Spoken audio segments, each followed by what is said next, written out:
Suntok sa buwan man kung ituring, ngunit hangarin ni Ombudsman Crispin Remulla na dumating ang punto na hindi na kailanganin ng bansa ang Office of the Ombudsman. Sa kanyang talumpati sa harapan ng mga graduates ng unang batch ng Legal Internship Program ng tanggapan, sinabi nitong mangyayari lamang ito kung matatanim sa bawat Pilipino na hindi dapat kinukonsinti ang korupsyon sa bansa. The ultimate victory, as I always said before, is that we will render ourselves obsolete. Na hindi na kailangan ang ombudsman later on because the culture is very strong. Ngunit sa ngayon, kailangan muna anyang patuloy na magtrabaho ng anti-graft body, lalo na at naiinit na ang taong bayan na mapapanagot ang mga public official na sangkot sa katiwalian. Giit nito, ayaw niyang ituring na tagapagtanggol ang kanyang tanggapan. It's not that we want to become the saviors of this country. It's nothing, it's not the kind of thought that we are messiahs.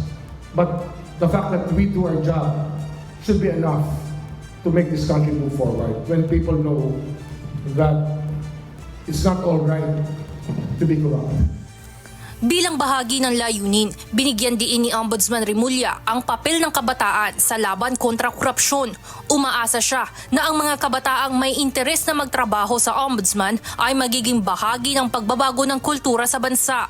Sa isinasagawang legal internship program sa tanggapan, binibigyan ng pagkakataon ang mga piling estudyante mula sa iba't ibang law schools na sumailalim sa 3 linggong programa kung saan matututo ang mga ito ng fact-finding, case build-up, criminal and administrative procedures at paghawak ng mga kaso sa sandigan bayan.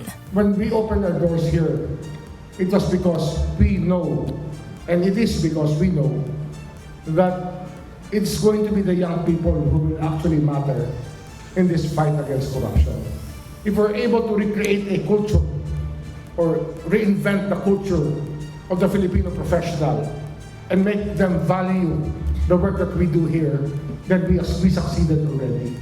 Ang Office of the Ombudsman ay isang independent constitutional body na nangunguna sa pag-iimbestiga at pagsasampa ng kaso laban sa mga opisyal at empleyado ng gobyerno na sangkot sa iligal o maling pagganap ng kanilang tungkulin.